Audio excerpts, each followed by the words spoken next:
Hello and welcome to the capital study circle. Capital study circle में आप सभी का स्वागत है।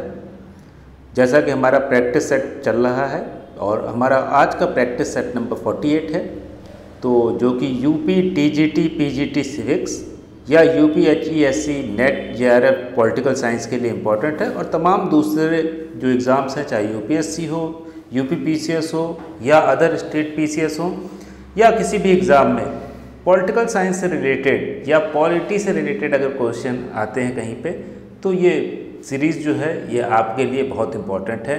तो आप ध्यान से सुनिए। इससे पहले कि हम आगे बढ़े, प्रैक्टिस सेट शुरू करें, हम आपको बेसिक इन्फॉर्मेशन देना चाहेंगे कि कैपिटल स्टडी सर्कल अब ऑफलाइन भी आ गया है लखनऊ के अंदर। अगर आप जुड़ना चाहते हैं तो हमसे जुड़ सकते हैं, ऑनलाइन हमसे जुड़ना चाहते हैं तो हम डिटेल लास्ट में देंगे आपको। इसके अलावा आप रिसर्च कर रहे हैं तो अगर उससे असिस्टेंस चाहते हैं तो उससे भी आप हमको कॉल कर सकते हैं या मैसेज कर सकते हैं। तो जो नंबर डिस्प्ले होंगे अभी उस पर आप कर सकते हैं। तो टाइम वेस्ट न करते हुए हम लोग पहले क्वेश्चन पर आते हैं। क्वेश्चन जो है हमारे उसको देखते हैं और देखते हैं पहला क्वेश्चन क्या है। हॉब्स ने अपने चिंतन में किस प्रकार की शासन पद्धति को श्रेष्ठ स्वीकार किया है। तो हॉब्स हम सभी जानते हैं, हमने इससे पहले भी बात की थी कि हॉब्स कहाँ पे हैं, ब्रिटेन में, इंग्लैंड में। और हॉब्स के समय ही जो ब्लडी रेवोल्यूशन होता है, खूनी क्रांति होती है, उसकी वजह से हॉब्स का जो आइडिया है, इनकी जो बहुत फेमस बुक है लेवियाथन, अगर आप लोगों ने देखी है तो साफ साफ दिखेगा कि एक बड़ा सा किंग है जो मुकुट पहने हुए है और पूरी जनता को अपने बाहों में समेटने की कोशिश कर रहा है। उसी तरह अगर देखेंगे तो जिसने नहीं देखी एक बार उसका कवर पेज देख लेंगे तो हमेशा के लिए याद हो जाएगा कि हॉब्स की लेवियाथन बहुत फेमस बुक है। इसके साथ ही जो है वापस आ जाते हैं कि अपना जो ऑप्शन हमें क्या क्या दिए गए, कुलीन तंत्र, राजतंत्र, जनतंत्र, अधिनायक तंत्र। तो हॉब्स का आइडिया क्या है, सोशल कॉन्ट्रैक्ट का। सोशल कॉन्ट्रैक्ट का मतलब सामाजिक समझौता। तो सामाजिक समझौता जो है इसके बेसिस पे क्या कहते हैं, एक राज्य का निर्माण होगा और वो राज्य क्या होगा, कैसा होना चाहिए, कुलीन तंत्र होना चाहिए जिसको इंग्लिश में कहते हैं एरिस्टोक्रेसी होनी चाहिए, राजतंत्र मोनार्की होना चाहिए, जनतंत्र डेमोक्रेसी होना चाहिए, या फिर अधिनायक तंत्र टोटलिटेरियन स्टेट होना चाहिए। तो ये कहते हैं कि सभी लोग, अब क्योंकि मनुष्य का स्वभाव कैसा है, ब्रूटल है, बर्बर है, शांति नहीं पसंद, युद्ध करता है, छोटा है, अकेलापन है उसके अंदर, इस तरह के तमाम सारे जो नेगेटिव कैरेक्टर हैं वो बताते हैं मनुष्य के अंदर है। उन सब से बचने के लिए क्या करता है, मनुष्य एक सामाजिक समझौता करता है और सामाजिक समझौता करके जो लेवियाथन है, जो सबसे सुप्रीम बॉडी जिसको हम संप्रभु कहते हैं, अपनी सारी सत्ता उसको दे देता है कि अब वो जो बताएगा। अब ये नहीं हो सकता कि हमने इतना ही दिया था, आपने चुन लीजिए, कॉन्ट्रैक्ट कर लीजिए, कॉन्ट्रैक्ट करने के बाद जो लेवियाथन है उसको सर्व सत्ता दे दीजिए। अब वो जो बताएगा उस तरह से वो जो नियम कानून या जो लॉ है वो बनाएगा, उसके अकॉर्डिंग चलना पड़ेगा। तो इस तरह की जो संरचना है, जो सिस्टम है, वो किस सिस्टम में हो सकता है, कुलीन तंत्र में, राजतंत्र में, जनतंत्र में, अधिनायक तंत्र में। तो ऑब्वियसली अगर आप देखेंगे तो इस तरह की संरचना अधिनायक तंत्र में ज़्यादा हो सकता है। एब्सोल्यूट मोनार्की कि राजतंत्र तो है, राजतंत्र में भी हो सकता है कि सत्ता किसी और के पास हो, लेकिन एब्सोल्यूट मोनार्की तो यहाँ पे सही टर्म नहीं दिया हुआ है, लेकिन फिर भी अगर आप देखेंगे तो एब्सोल्यूट मोनार्की उसके लिए बेस्ट फॉर्म ऑफ गवर्नमेंट है, जिसको अधिनायक तंत्र के रूप में भी ले सकते हैं। राजतंत्र भी है लेकिन एब्सोल्यूट होता है, संपूर्ण राजतंत्र, तो उसको कहते हैं। आगे बढ़ते हैं, 101 की जगह 102 पहुँचते हैं। वेल्थ ऑफ नेशन किसकी रचना है। ये बहुत अच्छा क्वेश्चन है कि वेल्थ ऑफ नेशन जो है ये किसकी रचना है। तो ये एक बुक का नाम है और बुक किसकी हो सकती है, ये है, इसमें नाम दिए हैं स्पेंसर की, एडम स्मिथ की, रिकार्डो की, लास्की की। तो वेल्थ ऑफ नेशन का मतलब ये लग रहा है इकोनॉमिक्स से रिलेटेड है बुक। तो इकोनॉमिक्स से रिलेटेड कौन कौन से हैं, क्योंकि ये तो सोशियोलॉजिस्ट हैं, ये पॉलिटिकल साइंटिस्ट हैं, तो 2 नाम एक्सक्लूड कर सकते हैं आप। यहाँ पे जो 2 नाम एडम स्मिथ और रिकार्डो का है, तो उनमें से ही किसी एक का हो। तो ये बुक जो है किसकी हो सकती है, एडम स्मिथ की। एडम स्मिथ जो हैं माने जाते हैं इकोनॉमिक लिबरलिज्म जो के जनक। आर्थिक उदारवाद जो है, उदारवाद तो आ गया लॉक के साथ, लेकिन आर्थिक रूप से उदारवाद उस समय तक नहीं आया था, क्योंकि उससे पहले जो सिस्टम चलते थे वो क्या, किस पे बेस्ड थे, मर्केंटलिज्म पे। मर्केंटलिज्म मतलब जो है राज्य जिसको अलाउ करेगा, जितना अलाउ करेगा उतना ही व्यापार होगा। तो अगर हम देखें इंडिया में ईस्ट इंडिया कंपनी जो आई थी, उस किससे परमिशन लेके आई थी, परमिशन लेके आई थी ब्रिटिश क्राउन से। अब इसी तरह से कि सिर्फ और सिर्फ ईस्ट इंडिया कंपनी ही भारत में मतलब व्यापार कर सकती, कोई और कंपनी नहीं आ सकती थी अगर वो चाहे। तो इस तरह के जो सिस्टम था उसको कहते थे मर्केंटलिज्म। लेकिन मर्केंटलिज्म के अगेंस्ट में रहते हैं कि अगर मुक्त व्यापार होगी, ईस्ट इंडिया कंपनी तो है, लेकिन साथ में अगर दूसरी कंपनी भी आना चाहती है तो उसको भी छूट दी जाए, मुक्त व्यापार हो, इकोनॉमिक लिबरलिज्म हो, उदारवाद हो, ऐसी बात ये कहते हैं वेल्थ ऑफ नेशन में। तो ये कब लिखी गई, 1776। और 1776 में ही क्या हो रहा है, एक और बड़ी चीज़ हो रही है। ये भी क्वेश्चन आपके लिए इम्पोर्टेंट है क्योंकि पॉलिटिकल साइंस से रिलेटेड है। द डिक्लेरेशन ऑफ इंडिपेंडेंस कहाँ का, यूएसए, अमेरिका का इंडिपेंडेंस का डिक्लेयर होता है 1776 में। तो आगे बढ़ते हैं कि अगला क्वेश्चन देख लेते हैं। 103 नंबर क्वेश्चन, एक सेकंड इसको हटा देते हैं। 103 नंबर क्वेश्चन में क्या कहा जा रहा है कि किस राजनीतिक विचारक ने आधुनिक काल में राज्य शब्द का सर्वप्रथम प्रयोग किया। ये बहुत अच्छी बात है, ये क्वेश्चन बहुत बार पूछा जाता है और मालूम भी होना चाहिए। तो नॉर्मल अगर हम पॉलिटिकल साइंस पढ़ रहे हैं तो ये मालूम होना चाहिए कि राज्य शब्द सबसे पहले कौन इस्तेमाल करता है। तो अगर राज्य के बारे में बात करने को देखें तो प्लेटो से शुरू हो जाता है, लेकिन प्लेटो जो है उसको यूज़ नहीं करते। पॉलिस बोलते हैं, सिटी स्टेट बोलते हैं, लेकिन ये नहीं बोलते, राज्य स्टेट के कॉन्टेक्स्ट में नहीं आता। तो राज्य जो है कौन लाता है, प्लेटो, बोधा, मैकियावेली, हॉब्स। इवन हॉब्स भी राज्य इस्तेमाल नहीं करते। तो सबसे पहले जो इस्तेमाल करते हैं कौन हो सकता है, प्लेटो भी राज्य इस्तेमाल नहीं कर रहे हैं, बोधा तो बाद में है, मैकियावेली। मैकियावेली जो इटालियन या इटली के विचारक हैं, ये इनकी famous book Prince, the Prince, और इसी में ये सबसे पहले राज्य या स्टेट की भूमिका या कर्तव्य या किस तरह से राज्य होना चाहिए, क्योंकि इटली छोटे छोटे टुकड़ों में बट गया था, उससे ये बड़े दुखी थे। वो चाहते थे कि रोमन एम्पायर की तरह फिर से एक बड़ा राज्य बने, तो राज्य इन्होंने पहली बार इस्तेमाल किया। तो सही आंसर क्या हो गया, सी, मैकियावेली। आगे बढ़ते हैं, 104 नंबर क्वेश्चन देख लेते हैं। 104 नंबर क्वेश्चन में क्या कहा जा रहा है, विकासशील देशों में अल्प विकास का कारण है। ये बहुत सिंपल क्वेश्चन है कि ढांचागत सुविधाओं का अभाव, परंपरागत कृषि, दक्ष व ईमानदार प्रशासकों का अभाव, उपयुक्त सभी। तो विकासशील देश हमारा देश भी हो सकता है। अगर हम इंडिया को देखें विकासशील है, पाकिस्तान देखें, बांग्लादेश देखें, श्रीलंका देखें, अर्जेंटीना, ब्राज़ील, ये सारे जो हैं अगर कुछ विकसित देशों को छोड़ दे, यूएसए, यूरोप के कुछ कंट्री और जापान, इन कुछ लोगों को छोड़ दें, कुछ कंट्रीज़ को छोड़ दें, तो सारे विकासशील देश हैं। और ये प्रॉब्लम आती है, ढांचागत सुविधाओं का अभाव है, हमारे यहाँ भी है। परंपरागत कृषि भी अभी भी हमारे यहाँ परंपरागत है। दक्ष एवं ईमानदार प्रशासकों का अभाव क्योंकि उतने प्रशासक अच्छे नहीं हैं हमारे पास। और उपयुक्त सभी, तो सही आंसर उपयुक्त सभी हो जाएगा। इसका कोई आप लॉजिक लगा के भी निकाल सकते हैं, इसके लिए याद रखने वाली जैसी कोई चीज़ नहीं है। 105 को देख लेते हैं। 105 जो क्वेश्चन है वो क्या कह रहा है, मनु ने अपने ग्रंथ में राज संचालन के नियमों की संहिता को निम्न में से किस संज्ञा से व्यक्त किया। अब ये अच्छा क्वेश्चन है कि मनु ने किस संज्ञा से, ये देखिए समझदारी क्या है कि आपने अगर मनु के बारे में पढ़ा है तो ये डायरेक्टली नहीं मिलेगा। राज्य संचालन के नियमों को संहिता जो है, राजधर्म, दंड नीति, दंड, नीति विज्ञान।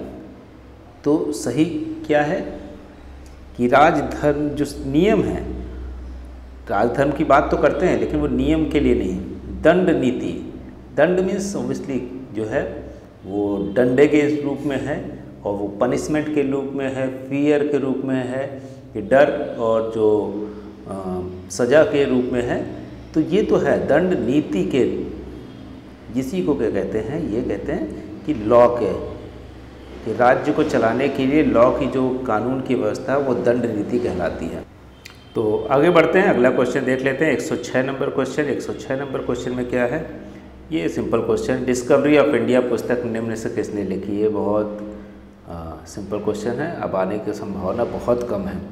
डॉक्टर अम्बेडकर, राम मनोहर लोहिया, पंडित जवाहरलाल नेहरू, महात्मा गांधी। सबको मालूम है पंडित जवाहरलाल नेहरू ने लिखी है डिस्कवरी ऑफ इंडिया। आगे बढ़ते हैं, 107 नंबर क्वेश्चन देख लेते हैं। लोकनायक के नाम से निम्न में से किस भारतीय नेता को जाना जाता है। ये थोड़ा सही क्वेश्चन है कि लोकनायक, अगर आपने थोड़ा भी अवेयर रहते हैं, अगर आप इधर उधर घूमते हैं या फिर आप न्यूज़पेपर पढ़ते हैं तो आपको आसानी से समझ जाएंगे कि महात्मा गांधी, जयप्रकाश नारायण, सुभाष चंद्र बोस, बाल गंगाधर तिलक। कौन हो सकता है सही आंसर? लोकनायक जयप्रकाश नारायण थे। जयप्रकाश नारायण को लोकनायक कहा जाता है। लोकनायक जयप्रकाश नारायण, क्योंकि ये कभी पोस्ट कुछ नहीं होल्ड किए, लेकिन इन्हीं के कहने पे संपूर्ण क्रांति जैसा जो आंदोलन था इतना बड़ा हो जाता है कि भारत में पहली बार इमरजेंसी लगानी पड़ जाती है। तो ये इनकी ताकत थी, इसीलिए इनको लोकनायक कहते हैं।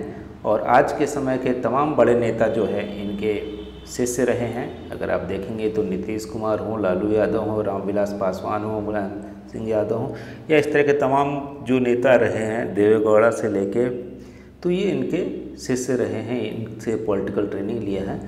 तो कह सकते हैं ये सही में लोकनायक थे। आगे बढ़ते हैं, अगला क्वेश्चन देख लेते हैं। 107 के बाद 108। जयप्रकाश नारायण ने किस प्रकार के लोकतंत्र को अपनाने का सुझाव दिया था। ये अच्छा, तो ये हमने डिस्कस किया है पिछले क्वेश्चंस, और भी जो टेस्ट सीरीज़ रही हैं अलग अलग जगह की जो क्वेश्चंस हैं उसमें भी ये पूछा गया है कि जयप्रकाश नारायण ने, या इससे पूछा गया किसने लोकतंत्र में ये जो आइडिया है, इनमें से आइडिया दिया गया और पूछा किसने ये कहा है। एक दलीय लोकतंत्र के बारे में कहते हैं, द्विदलीय लोकतंत्र के बारे में कहते हैं, बहुदलीय लोकतंत्र के बारे में कहते हैं, दल विहीन लोकतंत्र के बारे में कहते हैं। तो हमने इससे पहले भी डिस्कस किया था, और क्योंकि आपको अभी हमने बताया कि ये इमरजेंसी लगानी पड़ी थी इनकी वजह से, और ये कांग्रेस के अगेंस्ट में थे। इंदिरा गांधी जो हैं उनके जो भ्रष्टाचार था उसके अगेंस्ट में ये आंदोलन करते हैं, और ये आंदोलन इतना कह सकते हैं बड़ा रूप ले लेता है कि इंदिरा गांधी को फाइनली इमरजेंसी लगानी पड़ती है। तो ये क्या चाहते थे कि इनका कोई दल था वो उस खत्म है, ऐसा नहीं था। हमने बताया लोकनायक अभी बात हुई कि जनता के लीडर हो गए थे। तो ये क्या कहेंगे, दल विहीन लोकतंत्र, इनका कोई दल ही नहीं था। तो ये खुद भी चाहते थे कि दल विहीन लोकतंत्र हो, जो रिप्रेजेंटेटिव चुन के आए वो चुने कि कौन पीएम होगा। ये ना हो कि पार्टी के सिंबल से लड़े, क्योंकि पार्टी ऑर्गेनाइज तरीके से काम करती है, और पार्टी के पास अगर पैसा है, उसके पास कैडर है, और उसके पास अगर दूसरे रिसोर्सेज हैं, ऑफिस है, सब कुछ, तो उसके जीतने के चांसेस ज़्यादा बन जाते हैं।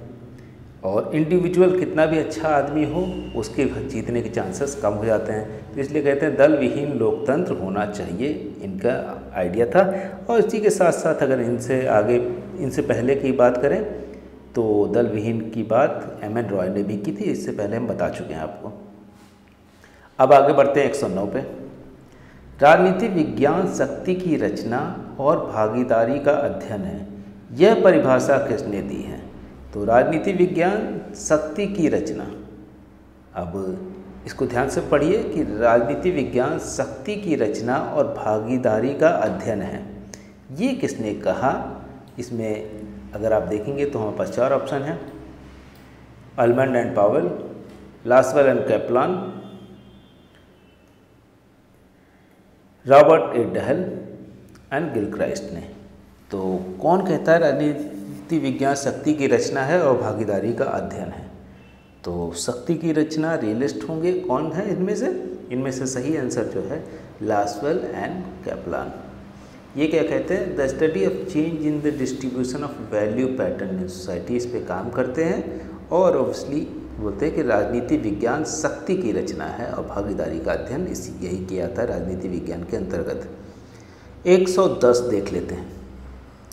हॉब्स के अनुसार मानव स्वभाव से, अभी हम बात कर रहे थे जब पहला क्वेश्चन हमने शुरू किया था हॉब्स के बारे में, हॉब्स किस समय काल में हैं और हॉब्स क्यों ऐसा सोचते हैं, और इनका जो फेमस कोट है कि मैं और डर जुड़वा भाई हैं, क्योंकि वो ऐसे आतंक के माहौल में पैदा हुए थे इसलिए डर को भी बहुत आता, और उसकी वजह से इन्होंने मनुष्य का जो चित्रण किया है, इनकी जो मनुष्य को लेके जो समझदारी है, उनको जो आइडिया है मनुष्य का ह्यूमन बीइंग को लेके, वो है कि human beings are nasty, brutish, selfish, short, solitary, तो सभी चीज़ें नेगेटिव है, नकारात्मक हैं। तो देख लीजिए, स्वार्थी और झगड़ालू है, सामाजिक तथा प्राकृतिक प्रेमी है, विवेकशील तथा सामाजिक है, शांत तथा मनोविनोदी है।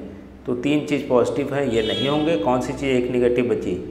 स्वार्थी, झगड़ालू। इसमें चीज़ें बदल सकते हैं, स्वार्थी की जगह कुछ और लिख दिया, अकेला है या बर्बर है, इस तरह की चीज़ें भी बोल सकते हैं। तो आपको ध्यान रखना है क्या है कि बर्बर है, अकेला है, जितने भी नेगेटिव कैरेक्टर मनुष्य के हैं वो हॉब्स बोलते हैं। तो सही आंसर क्या है? स्वार्थी और झगड़ालू। तो ये आपको हॉब्स के बारे में याद रखना है कि हॉब्स जो है नेगेटिव लेते हैं ह्यूमन कैरेक्टर को, उसी समय में अगर लॉक की बात करें तो वो पॉजिटिव लेते हैं। आगे बढ़ते हैं। 111 अधिकारों का महत्व केवल कर्तव्यों के संसार में ही होता है, ये कथन किसका है? अब ये जो है कि थोड़ा सा डिफ़िकल्ट क्वेश्चन है कि अधिकारों का महत्व केवल कर्तव्यों के संसार में ही होता है। एक तो है कि अधिकार और कर्तव्य को जोड़ने वाले सबसे, अधिकार तो नहीं कह सकते हैं कि न्याय और कर्तव्य को जोड़ने वाले कौन है? जस्टिस एंड ड्यूटी को प्लेटो। प्लेटो क्या कहते हैं कि लोग अगर अपना कर्तव्य, अपनी ड्यूटी करते रहें तो जस्टिस की अलग से ज़रूरत नहीं पड़ेगी, क्योंकि सभी लोग अपना अपना काम करते रहेंगे तो अलग से न्याय की जरूरत ही नहीं पड़ेगी। हमको जो काम मिला है वो हम कर रहे हैं, दूसरे को जो मिला वो काम करता है। लेकिन यहाँ पे प्लेटो जैसे नहीं है कुछ भी। तो लास्की हैं, हालैंड है, वाइल्ड हैं, गेटल हैं। तो सही आंसर क्या है इसका? इसका सही आंसर है ये कथन जो है वाइल्ड का है कि अधिकारों का महत्व केवल कर्तव्यों के संसार में ही होता है, ये वाइल्ड कहते हैं। आगे बढ़ते हैं। 112 में देख लेते हैं। जहाँ कानून नहीं वहाँ स्वतंत्रता नहीं। इंग्लिश में where there is no law there can be no liberty. ये कौन कह रहा है? 4 ऑप्शन है हमारे पास, John Locke, Milton, Becker, David Easton. तो फ्रीडम के बारे में सबसे पहले कौन बात करता है अगर हम देखें, उससे भी आइडिया निकाल सकते हैं। अगर हमको डायरेक्टली नहीं मालूम है ये स्टेटमेंट तो भी हम आइडिया कैसे निकालें ये भी ज़रूरी होता है। तो जॉन लॉक का आइडिया क्या था? किस चीज़ पे बेस्ड है उनका थ्योरी? कहते हैं नेचुरल राइट आदमी को मिले हुए थे, इवन जब स्टेट नहीं था, प्राकृतिक अधिकार लोगों के पास थे। तो नेचुरल राइट थे, प्राकृतिक अधिकार थे। वो कौन कौन से प्राकृतिक अधिकार थे? बोलते हैं 3 बेसिक प्राकृतिक अधिकार थे, जीवन जीने का, स्वतंत्रता का और संपत्ति का। तो लाइफ, लिबर्टी एंड प्रॉपर्टी, ये 3 अधिकार राज्य के बनने से पहले भी मनुष्य के पास थे। तो जहाँ कानून नहीं वहाँ स्वतंत्रता नहीं। स्वतंत्रता पे सबसे अधिक फोकस कौन कर रहा है? लॉक कर रहे हैं। इसलिए हम इनको कह सकते हैं कि इसका सही आंसर लॉक होगा, जॉन लॉक। और जॉन लॉक जो हैं ये भी ब्रिटेन से थे और इन्होंने ये जो इनके जो लिखने या पढ़ने या समझदारी जब डेवलप हो रही थी उस समय ग्लोरियस रेवोल्यूशन हुआ था ब्रिटेन के अंदर और बिना खून खराबे के एक क्रांति हो जाती है। तो इसलिए ये जो है स्वतंत्रता पे बहुत ज़्यादा फोकस करते हैं, और दूसरी तरफ जो है इनका आइडिया जो है मनुष्य को लेके उसका जो कैरेक्टराइजेशन है वो कहते हैं बहुत पॉजिटिव कहते हैं। तो अगला क्वेश्चन देख लेते हैं 113 नंबर। समाजवादी विचार का संबंध है। तो समाजवाद जिसको हम कहेंगे कि सोशलिज्म इंग्लिश में हम कहते हैं, समाजवाद का मतलब सोशलिज्म, और समाजवादी विचार का मतलब सोशलिस्ट थॉट। राजनीतिक समानता से, आर्थिक समानता से, शैक्षणिक समानता से, सांस्कृतिक समानता से किस चीज़ पे समाजवाद ज़्यादा फोकस करता है? तो समाजवाद हमको मालूम है कि अलग अलग समय में अलग अलग तरीके के समाजवाद, सबसे पहले जो वर्ड यूज़ करते हैं रॉबर्ट ओवेन करते हैं। उसके बाद अगर देखें तो गिल्ड सोशलिज्म, फैबियन सोशलिज्म या साइंटिफिक सोशलिज्म, इस तरह के अलग अलग सोशलिज्म लगातार आते रहे हैं। लेकिन इसमें सबसे अधिक जो फोकस किया जाता है वो किस पे किया जाता है? वो है आर्थिक समानता की। जो इनइक्वालिटी बढ़ी, अब क्यों होता है कि जब इंडस्ट्रियलाइजेशन या औद्योगिकरण ज़्यादा होता है, औद्योगिक क्रांति के बाद जो है धीरे धीरे समाज में जो असमानता थी वो लगातार बढ़ गई, जिसको हम डिस्पैरिटी कहते हैं, वो बढ़ गई। और उसकी वजह से समाजवाद जैसा आइडिया आता है कि इतनी जो असमानता है उसमें प्रॉब्लम होगी। तो चाहे वो रॉबर्ट ओवन हो या दूसरे तमाम सारे जो सोशलिस्ट थिंकर हैं, या आखिरी जो कहेंगे कि साइंटिफिक सोशलिज्म की बात मार्क्स कहते हैं, वो सारे लोग आर्थिक समानता पे बल देते हैं। आगे बढ़ते हैं, 114 नंबर देख लेते हैं। कानून संप्रभु का आदेश है। ये बहुत इम्पोर्टेंट क्वेश्चन है। तो कानून संप्रभु का आदेश है, अगर हम इसको इंग्लिश में देखें तो law is the command of sovereign. Law is the command of sovereign, या संप्रभु का आदेश है कानून। तो ये कौन कहेगा? हमने बोला है आपको कि कई बार, ज़्यादातर अगर आप देखेंगे 90% टाइम वो सही होगा। हम ऐसा नहीं बोलूँगा कि कानून से रिलेटेड है तो कौन हो सकता है?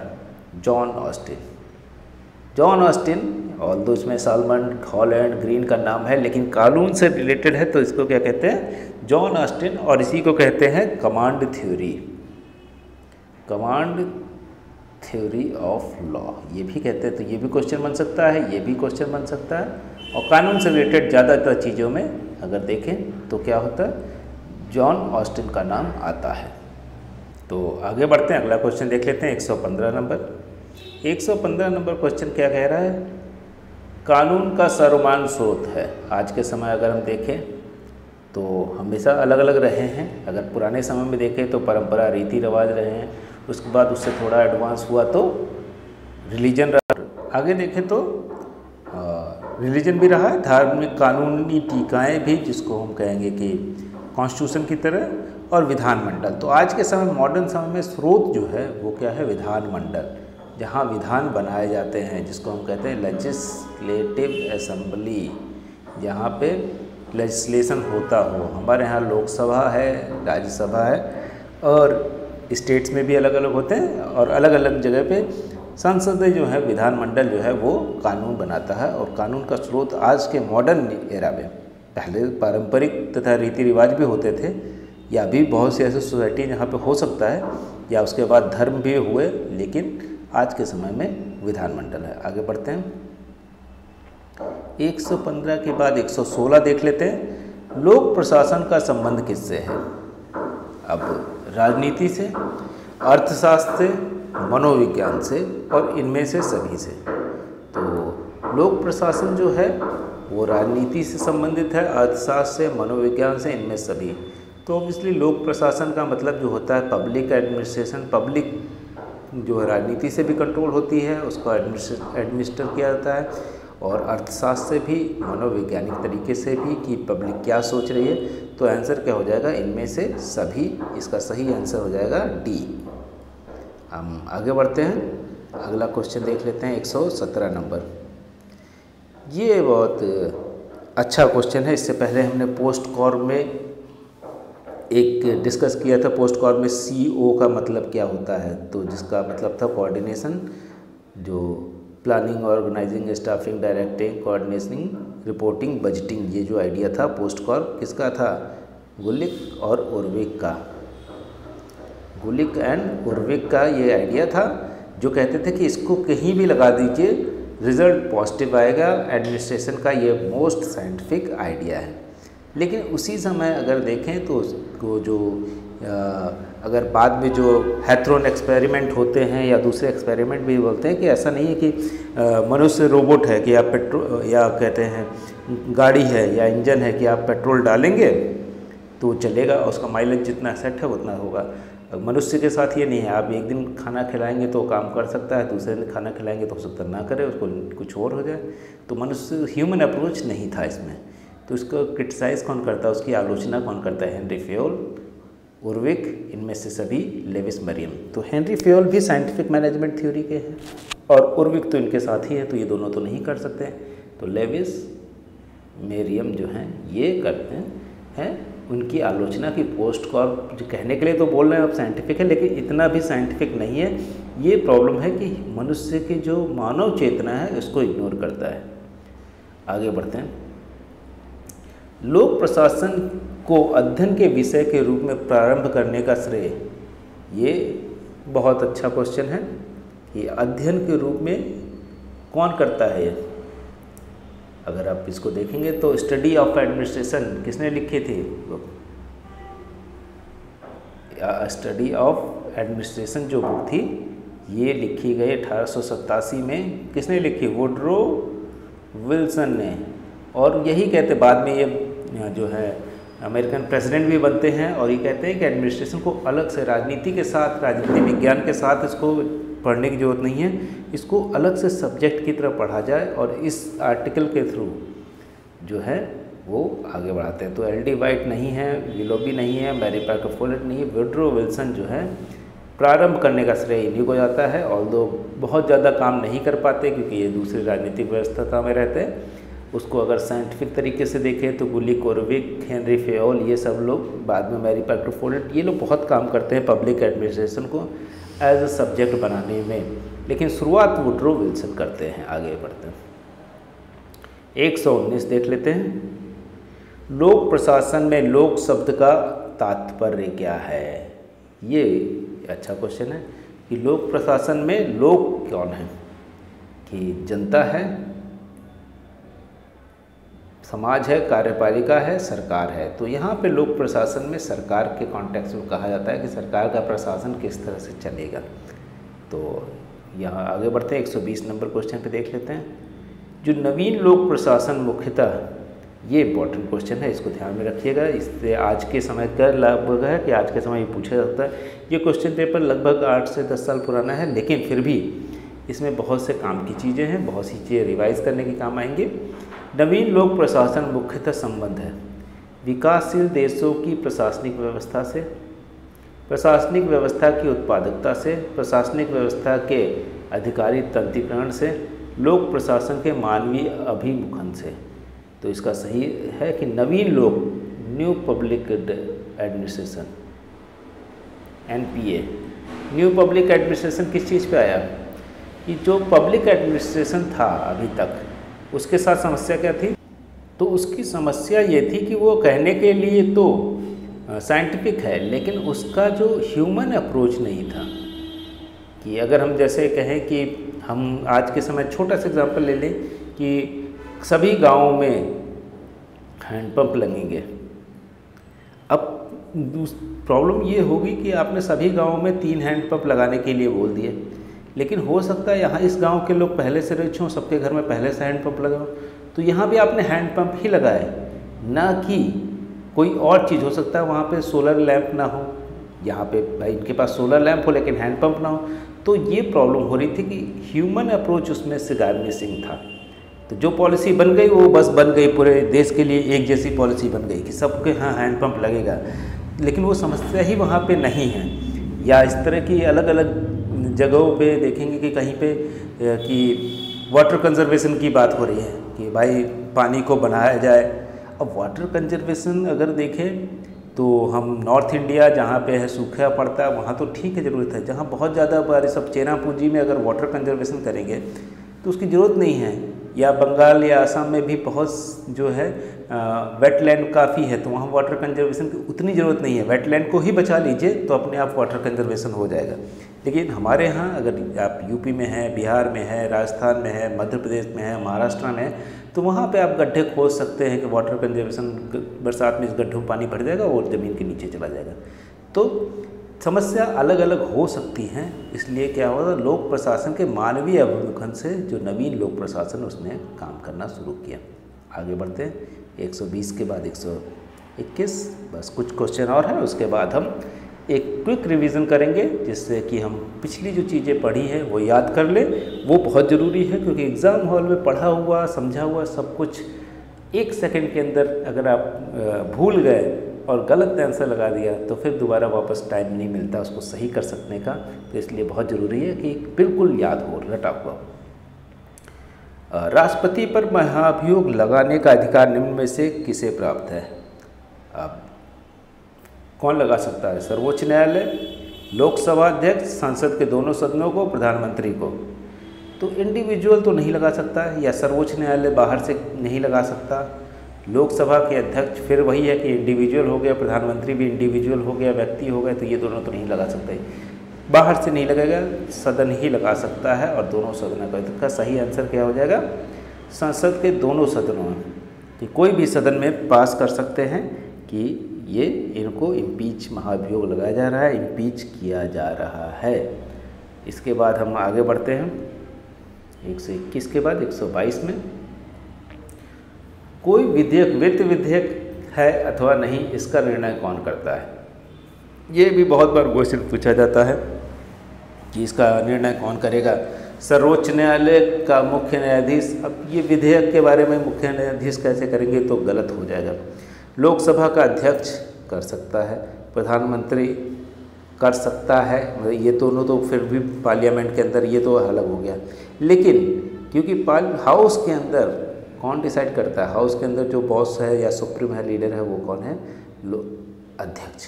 लोकसभा अध्यक्ष जो है वो डिसाइड करेगा कि वित्त विधेयक है कि नहीं। वित्त विधेयक हमेशा लोकसभा में जाता है क्योंकि राज्यसभा में नहीं जा सकता, तो इसलिए पहले डिसाइड कौन करेगा कि कोई भी बिल वित्त विधेयक है कि नहीं, वो लोकसभा अध्यक्ष ही करता है। तो क्लियर है, बी आंसर इसका है। आगे बढ़ते हैं 122 के बाद 123 को देख लेते हैं। 123 में क्या लिखा है? राष्ट्रपति राज्यसभा में कितने सदस्य मनोनीत करता है? तो राज्यसभा में आर्टिकल 4(1) के अकॉर्डिंग जो है वो 12 सदस्य होता है, 12 सदस्य मनोनीत कर सकता है राज्यसभा में। और आगे बढ़ते हैं 124 देख लेते हैं। राज्यपाल की अनुपस्थिति में उसके पद को निम्न में से कौन ग्रहण करता है? तो राज्यपाल अगर नहीं है किसी राज्य में तो उसके पद को कौन देखता है? राष्ट्रपति, प्रधानमंत्री, मुख्यमंत्री, उच्चतम न्यायालय का मुख्य न्यायाधीश। तो क्योंकि राज्यपाल नहीं होने पे क्या होता है, राज्यपाल को अपॉइंट कौन करता है? प्रेसिडेंट, राष्ट्रपति करता है। तो राष्ट्रपति डायरेक्टली देखता है अनटिल कि वो किसी को अपॉइंट कर दे। अपॉइंट करने का मतलब किसी दूसरे राज्य के राज्यपाल को भी एक साथ 2 राज्यों का राज्यपाल बना सकता है। तो वो कैबिनेट की अगर मंजूरी होगी तो वो किसी को भी बना सकता है, राष्ट्रपति ये चाहे तो कर सकता है। लेकिन अगर नहीं है राज्यपाल कोई भी तो राष्ट्रपति सीधे देखता है। ठीक है, आगे बढ़ते हैं 125 पे पहुंच जाते हैं। आखिरी क्वेश्चन है, इसके बाद हम एक क्विक रिवीजन करेंगे जिससे हम पुरानी चीज़ें याद रख सकें। संविधान के अनुच्छेद किस अनुच्छेद द्वारा भारत के नागरिकों को वयस्क मताधिकार प्रदान किया गया है? अब ये तो ज़्यादातर लोगों को मालूम होगा कि वयस्क मत, क्योंकि हमने कई बार ये क्वेश्चन पूछा था, तो इसको तो याद कर लीजिए कि क्यों बार बार ये पूछा जाता है। वयस्क मताधिकार, यूनिवर्सल एडल्ट सफ्रेज जिसको इंग्लिश में बोलते हैं, तो वो किस में है? अगर यहाँ पे देखें 325, 327, 326, 328 दिया है। तो 325 में क्या है? तो no person to be negligible for inclusion और to claim be included in special electoral roll. हमने ये भी बात की थी, किसी को धर्म, जाति या उसके नाम पे इलेक्टोरल रोल जो निर्वाचन सूची बनेगी उसमें नहीं रखा सकता। 327 की अगर बात करें तो पार्लियामेंट के पास ये शक्ति होती है, क्या करती है, जो स्टेट लेजिस्लेटिव है, जो राज्य विधानसभाएं हैं उसके लिए भी जो है कानून बना सके। 326 अब आ गया हमारे पास 326, आप इससे पता कर सकते हैं कि 326 क्या होगा। यूनिवर्सल एडल्ट सफ्रेज, जिसको हम बोलते हैं कि 18 साल से ऊपर जो भी है वो दे सकता है। तो आप देख सकते हैं, याद रखने का एक तरीका बना सकते हैं, 6 2 8 और ये 18 का 8, तो 18 की उम्र होते ही आपको कानूनी रूप से आपको एडल्ट सफ्रेज मिल जाता है, आपके पास वोटिंग राइट होती है। 328 क्या कह रहा है, हाँ? तो ये आइडिया है कि ये सही आंसर मिल गया 326। तो आगे बढ़ते हैं। आगे बढ़ने से पहले हमने बोला कि हम क्विक रिवीजन करेंगे, जिससे कि आप जो पहले चीज़ें पढ़ चुके हैं वो ना भूल जाएं। तो कल की टेस्ट सीरीज़ के कुछ क्वेश्चन देख लेते हैं। उसमें एक बुक थी द पॉवर्टी ऑफ फिलॉसफी, किसने लिखी है, तो हमने उसका देखा था, कार्ल मार्क्स की एक बुक है। और इसी को अगर देखें तो इसका उल्टा, जो फिलॉसफी ऑफ पॉवर्टी, ये किसने लिखी, पुरोधा ने। पुरोधा की ही किताब का जो फिलॉसफी ऑफ पॉवर्टी का जवाब है poverty of philosophy. Philosophy of poverty का जवाब द पॉवर्टी ऑफ फिलॉसफी जो है ये है। इसके अलावा ये भी क्वेश्चन था, कल हमने डिस्कस किया था कि फाइनेंशियल इमरजेंसी किस आर्टिकल के तहत लगती है। तो पॉलिटिकल इमरजेंसी हम सभी जानते हैं 356, तो फाइनेंशियल इमरजेंसी 360। और हमने ये भी बताया था कि कितनी बार लगी है फाइनेंशियल इमरजेंसी इंडिया में, एक बार भी नहीं। तो आगे बढ़ते हैं। इसके बाद ये पूछा गया कि राइट टू प्रॉपर्टी जो था वो फंडामेंटल राइट से कब हटा लिया गया। तो इसका ईयर भी पूछा जा सकता है, कौन सा अमेंडमेंट था ये भी पूछा जा सकता है, दोनों एक साथ मिला के भी पूछा जा सकता है। तो 1978 का 44th अमेंडमेंट जो है उसमें राइट टू प्रॉपर्टी हटा ली गई। तो याद रखने के लिए देख सकते हैं कि भाई प्रॉपर्टी एक ठीक ठाक एज में आएगी 44 में, और उसको हटा दिया गया। अब आर्टिकल किस में डाल दिया गया है, आर्टिकल 300A में डाल दिया गया है। ये लीगल कॉन्स्टिट्यूशनल राइट तो है लेकिन फंडामेंटल राइट नहीं है। इसके अलावा एक क्वेश्चन पूछा था, इंडिया मीन्स फ्रीडम किसने लिखी, मौलाना आजाद, हमने उस समय बताया था। भारत के राष्ट्रपति की सैलरी उस समय 1.5 लाख थी, लेकिन आज के समय 5 लाख है। इसके अलावा पहला जो गैर कांग्रेसी सरकार कब बनी, तो पहली गैर कांग्रेसी सरकार 1977 में 1977 में बनी under the leadership of Morarji Desai के नेतृत्व में, और उनकी पार्टी का नाम क्या था, जनता पार्टी। और तो पहले मोरारजी देसाई कांग्रेस में रहे हैं। तो इसके बाद क्वेश्चन था, इंटरनेशनल कोर्ट ऑफ जस्टिस कहाँ पे है, द हेग में, सभी को मालूम है।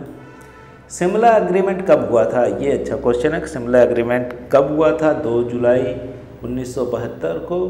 टेक्निकली थोड़ा सा है कि रात के 12 बजे के बाद हुआ था, तो 3 जुलाई बहुत से लोग कहते हैं, लेकिन आंसर हमेशा 2 जुलाई ही रखना है, क्योंकि बैठी मीटिंग जो चल रही थी, पेपर वेपर जो थे वो 2 जुलाई के नाम से ही बने थे, और रात में 12 बजे के बाद हुई थी, लेकिन फिर भी पेपर वर्क में 2 जुलाई 1972। किसके बीच हुई थी, इंदिरा गांधी और जुल्फ़िकार अली भुट्टो में के बीच हुए था। और स्टेटस को पे की जो भी चीज़ हुई उसको भूला जाए, आगे एक नया डिप्लोमेटिक और नेबरिंग कंट्री का जो पॉलिटिकल रिलेशन है उसको बढ़ाया जाए, और जो बांग्लादेश जो बन चुका है उसको एक्सेप्ट किया जाए कि एक नया कंट्री है। इसके अलावा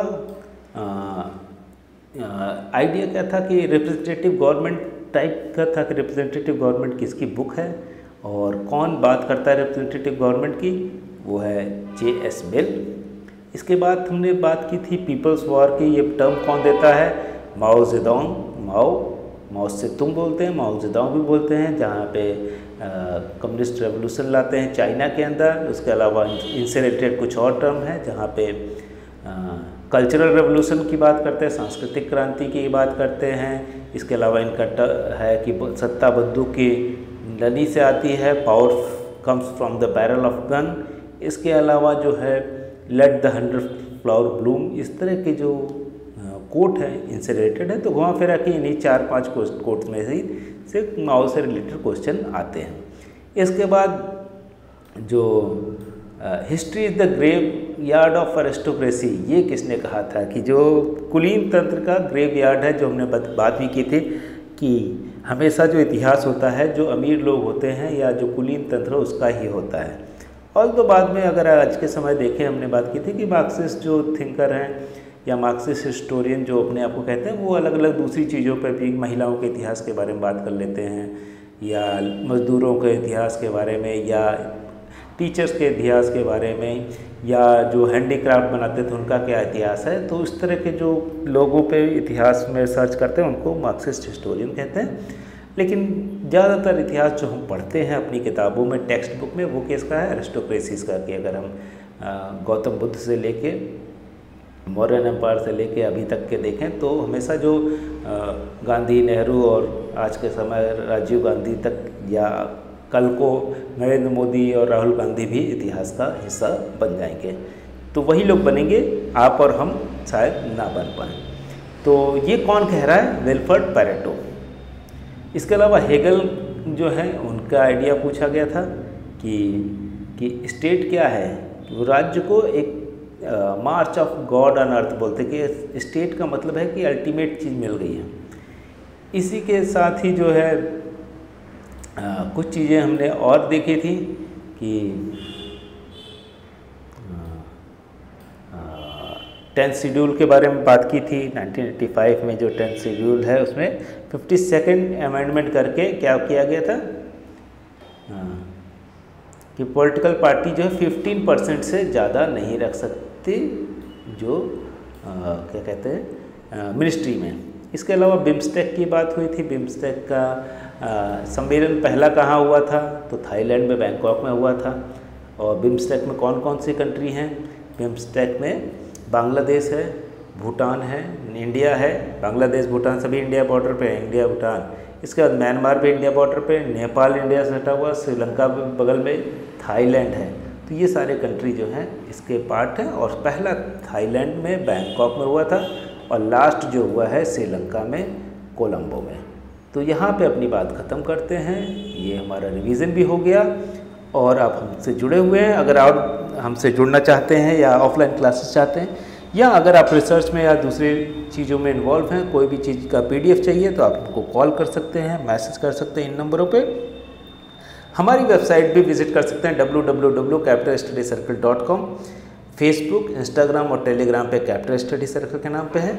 ईमेल अगर आप हमको करना चाहें या आप हम चाहते हैं कि आपको PDF भी मिले तो capitalstudy20@gmail.com पे कर सकते हैं। तो thank you very much, thank you for listening.